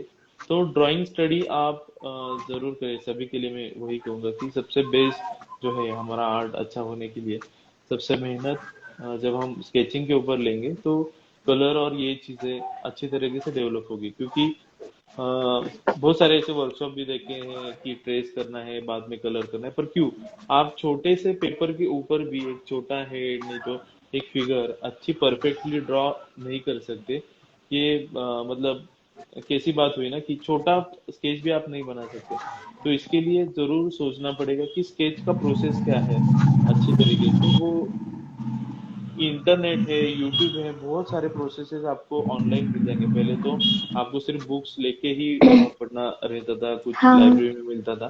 तो इतने ऑप्शंस अवेलेबल है, तो उसके बारे में ज्यादा रिसर्च करें और स्केचिंग के ऊपर ज्यादा से ज्यादा ध्यान दें। और बाद में सेकेंडरी मैं कहूँगा कि कलर ये स्केचिंग के बाद ही अच्छी तरीके से स्टडी करना जरूरी है, और पहले स्केचिंग पेंसिल। जी। जी, जो बेस है, जो फंडामेंटल्स हैं आर्ट के, वो तो सीखना बहुत ज़रूरी है। और फ्री हैंड ड्राइंग बहुत ही ज़्यादा इम्पोर्टेंट है। क्योंकि आप घर पे बैठे और आप कुछ बना रहे हैं, आप 3-4 दिन में कोई चीज़ बना रहे हैं, तो आप ग्रिड यूज़ कर सकते हैं। लेकिन जब आप आगे बढ़ेंगे इस चीज़ में और प्लेन एयर करेंगे या कुछ भी करेंगे, किसी के साथ लाइव डेमो देंगे या आपसे ही कोई पूछ लेगा कि हमें ये बना के बता, तो आप कर नहीं पाएंगे अगर ग्रिड पे ही बेस्ड हो जाएंगे। ग्रिड मेथड भी एक चीज़ है, अच्छी है। मेरी इस बारे में पहले भी 1-2 जनों से बात हो चुकी है, तो वो लोग भी यही कहते हैं कि एक लिमिटेड टाइम पीरियड में और लिमिटेड जगहों पर ही ग्रिड का यूज़ किया जाए तो अच्छा है। हाँ, आप देखो ना कि अगर आपने ग्रिड यूज नहीं किया, बिना ग्रिड यूज किए आपने स्केच किया और वो स्केच अच्छा हुआ, तो एक वो महसूस होता है नहीं, वो खुशी की हाँ। हमारा स्केच अच्छा हो रहा है। तो वहां हमें पता चलता है कि हमारा थोड़ा सा डेवलपमेंट हो रहा है। तो वही प्रोसेस को कंटिन्यू करें, क्योंकि दोनों भी अलग अलग मीडियम है, जैसे कि स्केचिंग हो और कलर हो। इसलिए हर बार मैं वही कहता हूँ, वर्कशॉप में वही कहता हूँ कि कलर के लिए आप किस तरह से स्टडी करोगे, वैसे तो स्टडी ही करना पड़ेगा ना। तो हाँ। स्केचिंग भी एक प्रोसेस ही है ना आर्ट की, तो प्रोसेस जरूर समझनी चाहिए। जी। स्केचिंग की जिस तरह से मेरा एक्सपीरियंस हाँ। ऐसा रहा कि स्केचिंग की वजह से मैं कमर्शियल आर्ट भी मैंने किया है, मैं कैलीग्राफी बहुत बार करता हाँ। हूँ। तो बहुत अच्छी करता हूँ ऐसे मैं नहीं बताऊंगा, पर स्केचिंग की वजह से अच्छी हो सकती है आपकी सभी चीजें की। कैलीग्राफी अच्छी तरीके से आप कर सकते हो, कॉम्पोजिशन अच्छी तरीके से कर सकते हो, बहुत सारी चीजें, ये सबसे बेस्ट है। आप किसी भी मास्टर आर्टिस्ट को भी पूछेंगे तो उनका भी जवाब मुझे लगता है कि यही रहेगा कि पहले स्केचिंग। जी। हाँ, हाँ, डेफ़िनेटली यही है। सब लोग तो यही बोलते हैं कि इस ये जो हम जिस स्टेप पे खड़े हैं, इसके पीछे जो बेसिक हमने प्रैक्टिस की है और आज भी कर रहे हैं, क्योंकि जिस कंटिन्यूटी में ही होनी चाहिए, जो बेसिक चीज़ें हैं आर्ट की, जैसे आपके हाथ का फ्लो है या जो कुछ भी है, वो आपको कंटिन्यूएशन में रखना ही पड़ेगा। तो वो बहुत ज़रूरी है। जी, सुजीत बेहेरा उड़ीसा से पूछ रहे हैं, what size is paper you prefer to do? Size या व्हाट टाइप, आई थिंक वो ये लिखना चाहते होंगे कि किस टाइप का पेपर। सुजीत जी, आप अपने क्वेश्चन को थोड़ा सा एलिबोरेट कीजिए कि आप क्या पूछना चाहते हैं। जी सर, तब तक थोड़ा सा ये बता दीजिए सर कि ये जो वाटर कलर है और एक ये नई चीज आई है गॉश कलर करके, तो इन दोनों में क्या डिफरेंस है और किस चीज को क्या हमें गॉश कलर ट्राई करना चाहिए? गॉड जरूर ट्राई कर सकते हैं, बहुत अच्छा मीडिया। मैंने हाल ही में यूज नहीं किया, बहुत साल पहले मैंने यूज किया था। अभी तो एक्रेलिक अच्छा। ऑयल और वाटर ये रहता है। गॉश एक ओपेक मीडियम है और वाटर कलर ट्रांसपेरेंट मीडियम है। पर ओके। ओपेक मीडियम अगर हो कि जिसमें वाइट ब्लैक वगैरह ये यूज करके भी हम वर्क करते हैं, तो अगर आप रेफरेंस के ऊपर नहीं तो लाइव काम करें तो कलर वैल्यूज के नजदीक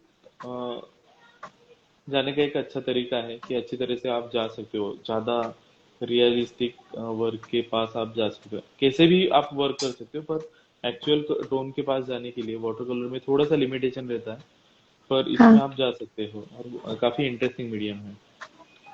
अच्छा। जी सर, तो ये एक्रेलिक के क्लोज है कि वाटर कलर के क्लोज है? आई थिंक एक्रेलिक के क्लोज है। पोस्टर कलर आपको पता है पोस्टर कि कलर, पोस्टर सॉरी। कलर जैसे। यस। जी, सॉरी, पोस्टर कलर। जी, सुजीत का फिर से आया है, size of paper and type of paper. Okay, तो स्टार्ट एज ए बिगिनर हो तो A4 साइज का पेपर आप यूज कर सकते हो। बहुत बड़ा ही होना चाहिए ऐसा ही बिल्कुल नहीं। A4 साइज ये आप यूज कर सकते हो, और पेपर ऐसा हो कि उसके ऊपर थोड़े से हल्के ग्रेन्स हो, पूरा प्लेन पेपर ना हो।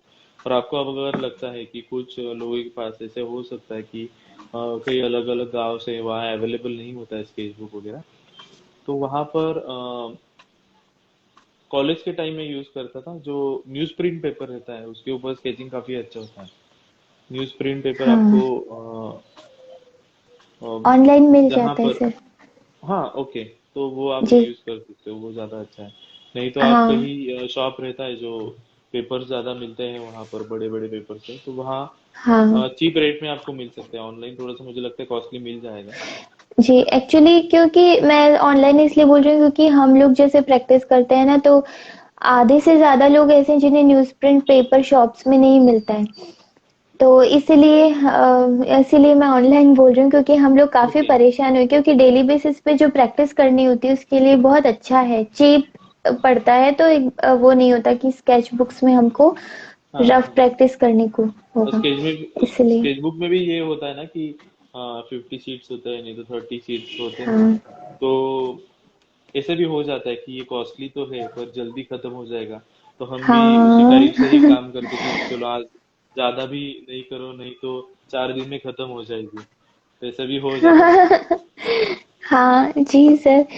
जी, थोड़ा सा लालच आ जाता है कि कुछ अच्छा वर्क ही करेंगे, स्केचबुक में कर रहे हैं तो रफ वर्क करने का मन नहीं करता है, हाँ, क्योंकि रफ वर्क वो बहुत हाथ फ्री जरूरी नहीं है। होता है तभी हमारा। हाँ। हाँ। जितनी सस्ती चीज है, आप देखो कि अगर बड़ा पेपर न्यूज प्रिंट का आपको बहुत चीप रेट में मिलता है, तो उसके ऊपर आप बिंदास मतलब फ्री फ्री वर्क कर सकते हो। मतलब एक हमारे माइंडसेट रहता है कि इसमें ज्यादा हमने पैसे नहीं लगाए तो कैसे भी करो, खराब हुआ तो भी चलेगा। पर ये चीज जरूर होनी चाहिए कि आपका खराब हुआ तो भी चलेगा, पर करना है और हाँ, सही प्रोसेस के साथ करना है। डर निकलने में थोड़ा सा टाइम लगता है। मैं भी शुरू में थोड़ा डरती इन सेंस कि डार्क वैल्यूज ऐड करने में मुझे डर लगता था कि खराब हो जाएगा, तो मैं उस वैल्यू स्केल में वहां तक पहुंचती नहीं थी। मुझे डर लगता था कि इतना डार्क कर दूंगी तो पैचेस आ जाएंगे, खराब हो जाएगा, या कई बार ऐसा लगता था कि कुछ थोड़ा गलत भी बन गया तो इरेज करने में डर लगता था। तो ये प्रैक्टिस के थ्रू ही आएगा, तो डरना नहीं चाहिए हमें। मैं खुद ही को डर बोल के रही आगे हूँ। जीत है। जी। जी। जी सर, आपने एक क्वेश्चन और है, आपके पास टाइम है सर थोड़ा? ये जरूर जरूर, ये कर सकते जी। आपने जो एक स्टोन इफेक्ट की सीरीज बनाई थी जिसमें गणपति जी बनाए थे, अपने स्टोन ऐसा आपने सीरीज लिखा था, लेकिन शायद उसमें एक या दो ही आपने बनाई, इंस्टाग्राम पे लगाई है, हैं। हाँ, तो वो स्टोन थोड़ा इफेक्ट नेटवर्क इशू किस आप तरीके? जी। जी, नेटवर्क वापस इशू एक है बार थोड़ा ये सा। करो ना। Yes yes. जी, मैं पूछ रही हूँ कि स्टोन इफेक्ट जो आपने दिया है वो बहुत बहुत अमेजिंग है। वो वाटर कलर में था, यस। तो वो किस तरीके से अचीव किया जाता है? मोनोक्रोमिक? नहीं, कलर तो बहुत सारे मैं यूज करता हूँ उसमें कि वैल्यूज, मैं वही स्टडी करता हूँ कि स्टोन का वैल्यू क्या है, उसके लिए कौन से लेवल तक वैल्यू को रेडी करना पड़ेगा, वो अप्लाई करना पड़ेगा। और हैंडमेड पेपर के ऊपर जैसे कि आप रफ ग्रेन का पेपर यूज करेंगे तो वो ज़्यादा अच्छा रहेगा, क्योंकि अच्छा। उसका भी स्टोन का टेक्सचर उस तरीके से होता है। जी। क्योंकि आप वहां पर बहुत ही स्मूथ वाला पेपर यूज करेंगे तो वहाँ वैसे इफेक्ट हम्म। नहीं आपको मिलेगा, तो वैसे रफ पेपर आपने यूज किया तो ज्यादा इजी होता है। पर वही है जी। कि अगर स्मूथ भी पेपर रहा तो भी आपको मैटर वही करता है कि आपका कलर वैल्यू अगर गलत है तो भी इफेक्ट आपको नहीं दिखेगा। अगर आप देखो कि बहुत ही वाइब्रेंट ग्रीन है, जब बारिश के मौसम में वो होता है, वहां पर उतना वाइब्रेंट कलर आपने वैल्यू रेडी ही नहीं किया और कोई भी कलर उठा के वहां पर लगा दिया तो वो फील आएगा ही नहीं। तो उसकी वैल्यू को पहचानना बहुत जरूरी है, उसके बेसिक कलर को भी पहचानना बहुत जरूरी है। जी। कोई अगर आप लोगों के किसी की कोई क्वेश्चन है तो प्लीज पूछ लीजिए, क्योंकि कुछ समय में लाइव सेशन एंड करने जा रही हूँ।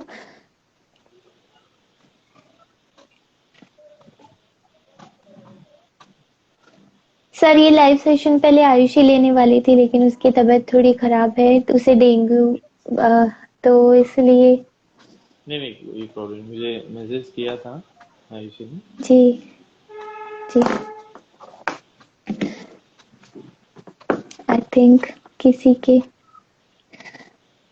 जी पलक पूछिए, क्या मैं आपको इनवाइट करूं पलक? जी सर, हमारी एक टीम है, पलक, मैं और आयुषी की। तो ओके। पलक कुछ पूछना चाहते हैं, मैं उन्हें इनवाइट कर यस यस लेती सर। हूँ।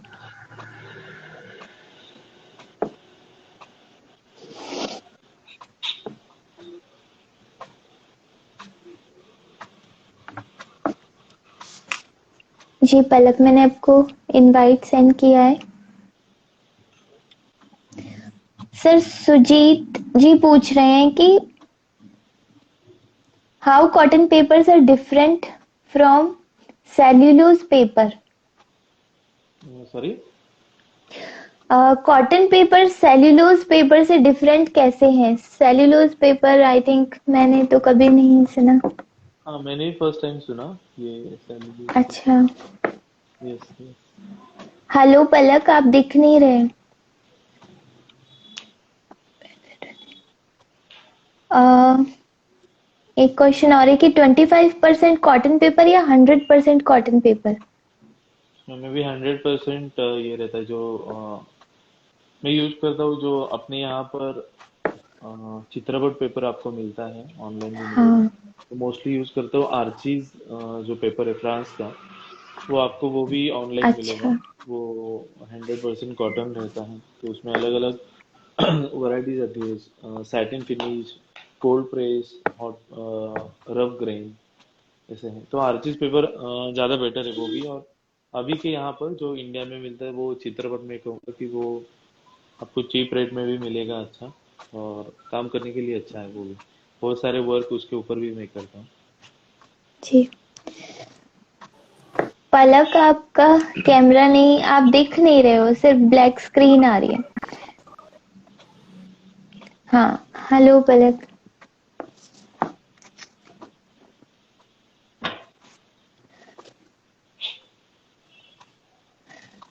पलक, आपके उधर नेटवर्क इशू है आई थिंक। सेल्यूलोज पेपर कैंसन का होता है, ऐसा किसी का ओके आया है। ओके। नहीं, मतलब मैंने तो यूज नहीं किया, मतलब सुना हाँ। नहीं था मैंने, और यूज भी नहीं किया। जी। ओके। तो जो कैंसन का वाटर कलर के लिए मैं बताता हूँ, जो मॉन्टोल पेपर आता है कैंसन का, हाँ। वो यूज किया है मैंने। पर उसके ऊपर लेयर बाय लेयर आपका अगर स्टाइल है, लेयर बाय लेयर अगर वर्क करते हो, तो उसके लिए नेक्स्ट लेयर करते वक्त नीचे का कलर निकल जाता है। तो उसके लिए बहुत ज्यादा लेयर्स आप कैंसन के ऊपर नहीं कर सकते। अच्छा, तो बेस्ट बेस्ट पेपर चित्रपट का मेरे ख्याल से इंडियन है, तो हमें यस यस स्वदेशी यस अपनाना चाहिए, नहीं तो यस कोई यस भी यस। और ब्रिस्ट्रो या जो अपने आर्चीज का बताया था वो ले सकते हैं।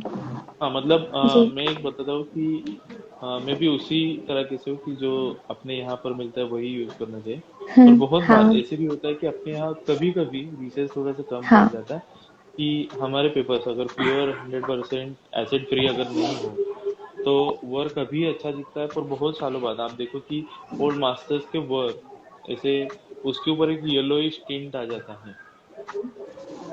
कलर की वैल्यूज थोड़ी सी चेंज होते हैं अपने यहाँ के पेपर्स के ऊपर। तो वो अगर अच्छी तरीके से अपने यहाँ पर इम्प्रूव हो तो बहुत ही अच्छा है। अभी मुझे नहीं हाँ। लगता कि चित्रपट का तो अच्छा है, क्योंकि बहुत पहले वाले भी मेरे पेपर्स के ऊपर किए हुए वर्क्स, मतलब 8 साल पहले वगैरह जो किए वो भी अच्छे हैं। हाँ। यस। जी hello Palak. Okay. Hello sir. Hi. Hello. Hello sir. Sir मेरा एक क्वेश्चन था कि आप जैसे इतने बड़े आर्टिस्ट के बहुत ही कम वर्क हैं इंस्टाग्राम पे ना, और ये जो प्रोसेस है ये मैं कई सारे आर्टिस्ट में देख चुकी हूँ जो आर्ट मतलब पढ़ चुके हैं आर्ट को। तो बहुत कम है जो अपने जो थॉट्स होते हैं और जो उनका वर्क होता है बहुत कम शो करते हैं, ऐसा क्यों है? पता नहीं, फिर अगर मैं इंस्टाग्राम पे ही सभी शो करूँ तो एग्जीबिशन देखने के लिए कौन आएगा? ओके। नहीं नहीं, ऐसे नहीं, अच्छा। ऐसे ही एक्चुअली है मेरी मेरी एक बात फ्रेंड है, पर। वो भी अ, अपने। जी जी। हाँ, क्योंकि मुझे जी सर। लगता है कि इंस्टाग्राम वगैरह सिर्फ आपका काम अपडेट करने के लिए, मेरे हिसाब से आप किस तरह से वर्क करते हो ये अपडेट करने के लिए मैं यूज करता हूँ सिर्फ। पर मेरे एक्चुअल ओके। कुछ जो कॉन्सेप्ट के ऊपर वर्क है, नहीं तो बहुत सारे वर्क है अभी। मतलब ये कुछ परसेंट में ही कुछ वर्क रहेंगे। काफी सारे वर्क है मैंने अपलोड अभी तक जी। नहीं किए, स्टोन सीरीज के रहेंगे, नहीं तो अलग अलग। पर सिर्फ कुछ सिर्फ अपडेट करने के लिए मैं सिर्फ वहां पर रखता हूँ।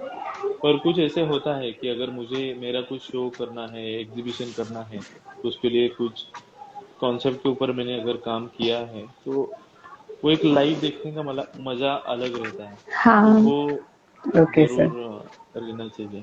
इसलिए आप कोई भी पेंटिंग देखो हम्म। कि आप ऑनलाइन जो देखते हो, अगर आप अगर एम एफ हुसैन सर के अगर देख रहे हैं पेंटिंग ऑनलाइन में, और उनके अगर लाइव में भी आपने देखे हैं, तो वो जो इम्पैक्ट रहता है वो अलग रहता है काम का। नहीं तो कोई भी आर्टिस्ट का, अच्छे आर्टिस्ट का आप अगर ओके। वर्क देखोगे तो वही ज्यादा रहता है, उसके सामने जो भी रहता है उसमें हम ज्यादा सीखते हैं, इसलिए। Okay sir. सर एक चीज और थी, मेरी एक फ्रेंड है एक्चुअली, वो ना जब कंपोजिशन करती है तो उसको ना स्ट्रिक्टली उसने बोल दिया था कि ये मतलब इसको पोस्ट मत करना, ये मैं तुम्हें दिखा रही हूँ। और मतलब इस ये सब चीजें भी इम्पोर्टेंट होती हैं क्या? मतलब हम लोगों के पर्सनल कंपोजिशन होते हैं और इस टाइप हाँ, से भी होता जरूर है। रह सकते हैं ना, जरूर रह सकता है। क्योंकि बहुत सारे ऐसे हैं कि बहुत अच्छा काम करते हैं, बिल्कुल भी शेयर नहीं करते। ठीक है, तो हर एक का एक सोचने का तरीका अलग है। जी, ओके। लेकिन सर ये पर ये सोशल जरूर मीडिया मानना और ये। चाहिए, एक जरूर मैं बताऊंगा जी बोलिए सर। कि जी। बहुत लोग ऐसे भी हैं कि सोशल मीडिया पे अपलोड करने के लिए काम करते हैं, ये गलत बात है। मतलब आज मुझे इतने जी लाइक सर। मिले, कल मुझे और ज्यादा चाहिए, तो आज तुरंत मुझे एक पेंटिंग करके पोस्ट करना है। तो ऐसे आजकल बहुत हो रहा है कि सोशल मीडिया के लिए हम वर्क करते हैं सिर्फ डिस्प्ले करने के लिए, तो ये जरूर नहीं होना चाहिए। तो लाइक और कमेंट्स मिलके क्या इतना ज्यादा आपको नहीं मिलेगा, आपको स्टडी करके अपने लिए अगर काम करोगे तो वो ज्यादा बेटर है। तो मेरा भी बहुत बार ऐसे होता है कि बहुत सारे गैप रहता है, बहुत गैप के बाद में अपलोड करता हूँ। तो मेरा भी वैसा है कि जब भी टाइम मिले तो ये करूँगा ऐसा। ओके। सर सर आप ऐसा नहीं सोचते हैं कि इससे इंस्टाग्राम का एल्गोरिदम मतलब मेरे को आगे नहीं पहुंचाएगा? इस टाइप से कुछ है ये एल्गोरिदम वाला इंस्टाग्राम का? नहीं, इतना इतना मतलब नहीं आप उससे सोचता मैं। डरते नहीं हैं? ओके। नहीं नहीं नहीं, बिल्कुल नहीं। Okay sir. अगर फॉलोअर्स कम भी हो तो कुछ ऐसा, मतलब मेरा एम ही नहीं है कि मुझे इतने फॉलोअर्स चाहिए, कम चाहिए, नहीं तो ज्यादा चाहिए। वो अपने आप जितना होगा उतना होगा। मतलब ये एक सिर्फ एक पार्ट है हमें लोगों तक पहुंचने का। ओके। सर एक चीज और लास्ट में कि ये जो आपने बोला कि मुझे इतना नहीं है फॉलोअर्स का, ये वाला भूत कैसे उतारा जाए? एक्चुअली मतलब मुझ में भी है कि मेरे फॉलोअर्स बढ़े, और हर किसी में होता है शुरू शुरू में, तो इसको कैसे कॉप अप किया आपने? प्रॉब्लम नहीं, सिर्फ रेगुलरली मैं कभी कभी आप डेट अगर चेक करोगे मेरे वर्क का, तो जी सर। मैं भी बहुत ज्यादा पोस्ट नहीं है। मैं प्रोसेस के हम्म। फोटोज शेयर करता हूँ। 400 या 500 मैक्सिमम ये रहेंगे। तो अ, मतलब दिमाग में आता ही नहीं है कि इतने ज्यादा फॉलोअर्स होने चाहिए। वो अपने आप जितने बढ़ेंगे बढ़ेंगे, क्योंकि इनकी वजह से मुझे कुछ मिलने वाला है ऐसा बिल्कुल नहीं है। कि कुछ मतलब बहुत सारे काम तो मुझे होते हैं कि इंस्टाग्राम की वजह से हेल्प होता ही है। पर मैं इसके एक ही चीज के ऊपर डिपेंड नहीं हूँ, क्योंकि इंस्टाग्राम है तो मैं हूँ। अगर आप समझो कि आपके बहुत सारे फॉलोअर्स बढ़ जाए, इंस्टाग्राम ही बंद हो, तो उस वक्त आप क्या करोगे? वो भी चीज है। एक बार वर्क पोस्ट आज ये पोस्ट है करना फेसबुक, स्टॉप करो। फेसबुक के बाद इंस्टाग्राम आया। ओके नहीं तो सर। ऐसी फेसबुक के बाद इंस्टाग्राम आया। फ्यूचर में और अलग हाँ। अलग एप्लीकेशन जरूर आएंगे। उसे भी वही कोशिश हमें करनी पड़ेगी। मतलब हमारा मैक्सिमम टाइम मुझे लगता है कि ये तो है कि फॉलोअर्स बढ़ने चाहिए, वो तो ये चीज है कि हर एक किसी को लगता है। तो आप डेली आपके डेली मैं नहीं कहूँगा क्योंकि मैं डेली नहीं करता हूँ, पर कुछ ना कुछ अपडेट जरूर होना चाहिए कि जो लोगों को भी लगे। और ऐसा नहीं है कि लोगों को जो पसंद आए वो वर्क आप करो, आपको जो पसंद आता है वो वर्क करके आप पोस्ट करो। वो लोगों की बात रही, उन्हें लाइक करना है, फॉलो करना है, वो उनकी बात रही। तो अगर जिस चीज में हमें ओके अगर सर। खुशी ही नहीं है और लोगों के लिए हम पेंटिंग करें, तो हम खुद को ही मार रहे हैं ना, कि हमारी खुशी हम दबा रहे हैं। जी जी सर, वही बात है जो हमारी पहले बात हुई थी इस बारे में, कि सोशल मीडिया का सहारा तो ले लेकिन कि बैलेंस तरीके से सहारा लें तो अच्छा है। हम्म। लेकिन हम लोग वेट करते हैं, आप लोग जो पोस्ट करें तो उसका हम वेट करते हैं, हम जिन्हें ओके फॉलो करते हैं उन लोगों का हम वेट करते हैं कि कब सर की पोस्ट आए, कब आज अब सर ने क्या बनाया। तो हमारे लिए थोड़ा सा एक अच्छा भी है कि इस सोशल मीडिया के थ्रू ही हम आप सब लोगों से जुड़ पाए हैं, तो ये चीज। ओके चारू, जी मैं जा रही हूँ, थोड़ा सा काम है ना। जी जी पलक, मैं भी लाइव ओके। सेशन को ओके बाय सर। सेंड करती हूँ। बस।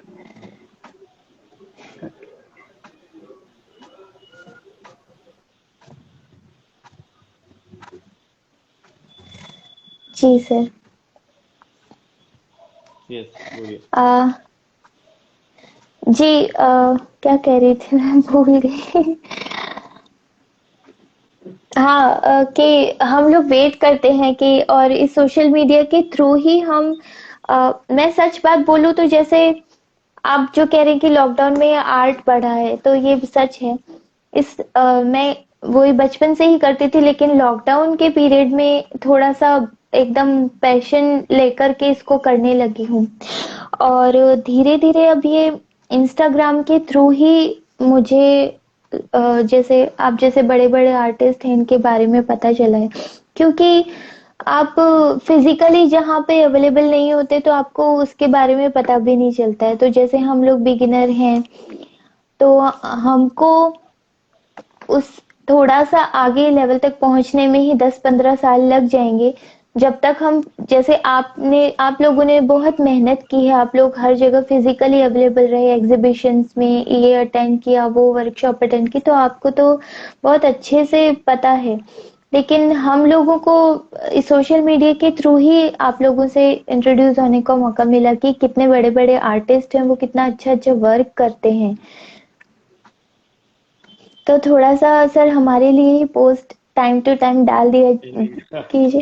ऐसे मैं भी, मुझे भी लगता है कि बहुत बार कि जो बहुत सीनियर आर्टिस्ट है, जो इंस्टाग्राम पे है, जो फॉरेन आर्टिस्ट है, जो भी है, मतलब अच्छे काम करने वाले, तो हमें भी लगता है कि उनकी पोस्ट कब आती है, ये तो क्या होता है। पर इसमें भी बहुत बार ये रहता है कि जब हम कॉलेज में होते हैं थोड़ा सा टाइम मिलता है, पर एज ए प्रोफेशनल लाइफ में थोड़ा सा कभी टाइम ज्यादा होता है, कभी कम होता है, मतलब सभी चीजें होती है, हाँ इसलिए हाँ। मेरा बैलेंस वो नहीं होता कि डेली ये हो। पर कोशिश करता हूँ कि थोड़ा सा अपडेट रहूँ, मैं जो कर रहा हूँ, नहीं तो ट्रैवल कर रहा हूँ, वो इंस्टाग्राम पे शेयर करूँ। जी तो जरूर मैं जी करूँगा, सर। ये जो भी है जितना अ, पॉसिबल है वैसे शेयर करूँगा। जी जी सर। मैं ये बोलना चाहती हूँ कि जैसे छोटे छोटे डेमोज अगर आप पोस्ट करें इंस्टाग्राम पे तो वो भी बहुत हेल्प करता है। जैसे हम लोग ये देखते हैं कि जैसे अभी हम लोग ग्रेफाइट में ही वर्क कर रहे हैं, तो वाटर कलर अभी हमने रिसेंटली शुरू किया ही है करना, हमारा जो ग्रुप है। तो अ, बहुत हेल्प करते हैं छोटे छोटे डेमोज। प्रैक्टिस तो खैर इम्पोर्टेंट है ही, लेकिन जबकि हम अभी इस कोरोना काल में हैं तो हमें ऑनलाइन चीजों का बहुत सहारा है। यस यस, वो तो है। तो थोड़ा जैसे आप कोई भी वर्क कर रहे हो तो उसका छोटा सा अगर डेमो भी पोस्ट कर दे, वैसे तो आप लाइव करते रहते हैं सर, वो तो बहुत हेल्प करता ही है। नहीं, मैं जरूर करूँगा, मेरा है प्लान बाद में, क्योंकि हाँ, वो वीडियोस के लिए प्रॉपर सेटअप वगैरह ये सभी मेरा चल रहा है। थोड़ा सा प्रॉपर सेटअप हो, हाँ अच्छी तरह से प्रेजेंटेशन हो, मतलब हाँ। मेरा एक तरीका वैसा है कि जो भी करना है वो प्रॉपर तरीके से ही करे। तो जी वैसे सेटअप रेडी जब होगा तो जल्दी ही वैसे मैं शेयर करूंगा वीडियोस वगैरह, जी सर, जो हम वेट सभी करेंगे। बिगिनर्स के लिए यूज हो। जी जी सर। सर अगर आप कुछ और कहना चाहें तो नहीं तो ये लाइव सेशन में एंड करूं। ये से चल सकता है सबके लिए वही। वापस की रोज डेली स्केचेस करते रहो, और जितना प्योर हार्ट के साथ कि जो मैं कर रहा हूँ वो सही ही कर रहा हूँ, ऐसे एटीट्यूड के हाँ साथ ही वर्क करना। जी। जी सर, जो लोग भी देख रहे हैं उनकी तरफ से और आर्टोहॉलिक गुडनेस की टीम की तरफ से आपका बहुत बहुत शुक्रिया कि आपने हमारे लिए टाइम निकाला। इतना वैल्यूएबल टाइम आपने हमारे लिए निकाला, इतना कुछ इतनी तरह की चीजों पर आपने बात की। और सर एक रिक्वेस्ट है कि फिर से आपको हम बुलाना चाहेंगे जिस एक लाइव में जिसमें आप थोड़ा सा डेमो दें। वो हमने मिस किया क्योंकि आप भी अभी किसी फंक्शन में आए हुए हैं, तो डेमो पॉसिबल नहीं था। तो फिर से हम आपका टाइम लेना चाहेंगे कि ये आप से थोड़ा जरूर, सा मैं डेमो फ्री देके। रहूंगा तो जरूर करूंगा। जी, हम सोच रहे हैं कि जैसे किसी एक पर्टिकुलर, क्योंकि क्या होता है कि आप लोग इतना कुछ जानते हैं, हम सब कुछ आपसे नहीं ले सकते 1 घंटे में। तो इससे अच्छा है कि किसी एक पर्टिकुलर टॉपिक पे आप हमें सिखाएं, तो वो बहुत अच्छा रहेगा। ये से जरूर, जरूर करेंगे। जी। और आप सब लोग भी सर का जो चैनल है एट अमित धानी करके वो फॉलो कीजिए, वहां पर आपको वर्कशॉप्स की अपडेट मिलती रहेंगी। और जहाँ जो भी सर वर्क करते हैं उसकी, और सर बहुत बार लाइव आते हैं तो वो लाइव में पूरा फुल बताते हैं कि किस तरीके से बनाना है, तो वो सब भी आप अटेंड कर सकते हैं। सर आपका कोई यूट्यूब चैनल भी है? हाँ है, मतलब बहुत साल पहले मैंने ये था। किया है। दो जी तीन साल पहले। अपडेट नहीं हुआ उसके ऊपर। वही प्रॉपर जो सेटअप होने के बाद वहां पर भी अपडेट करूंगा, पर मोस्टली फेसबुक और जी इंस्टाग्राम पे मैं अपडेट देता हूँ। जी जी सर। जी सर। एंड करें लाइव सेशन को, मन ये तो से नहीं है। जरूर। ये लगता है कि कंटिन्यू बात करते ही जाएं इसके बारे में, आर्ट के बारे में, लेकिन टाइम भी लिमिट भी यस। हो चुका है। बात के लिए कुछ बचा के रखते हैं। जी सर जी। Yes yes. बहुत बहुत अच्छा लगा आपसे बात करके, और एक इंस्पिरेशन ये मिली कि आप किसी भी ऊंचाई तक चले जाएं, आपको जमीन को छू कर रखना चाहिए। आप इतने डाउन टू अर्थ हैं और इतने खुले तौर पर अपनी एक्सपीरियंस और नॉलेज हमको बता रहे हैं कि बहुत नहीं, वो अच्छा तो लगता होना है चाहिए, ऐसे मतलब बात डाउन टू करके। अर्थ हर किसी को होना चाहिए, क्योंकि ओल्ड मास्टर्स में जब उस वक्त जब ये सभी चीजें नहीं थी, मोबाइल नहीं था, कैमरा नहीं था, उस वक्त जो आर्टिस्ट ने, नहीं तो लोगों ने करके दिखाया है, करके रखा है, इतना सभी चीज रह के भी हम कर नहीं पाते, तो हम कुछ भी नहीं है उनके सामने। तो क्यों हम उनसे भी बड़े होने की कोशिश करें, नहीं तो ऐसे दिखा है कि हम बड़े हैं, तो वो तो बिल्कुल नहीं है। हम जो करे तो वो भी कुछ भी नहीं है, सभी पहले से ही किया हुआ है।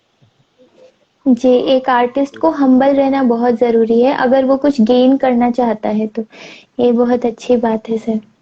सर तो मैं लाइव सेशन को एंड करती हूँ। फिर से यस यस, आपको आपके बहुत टीम के बहुत लिए। Thank you. यस, आपके टीम के लिए भी धन्यवाद। जी सर। जी sir. Thank you sir. Bye bye sir. Bye.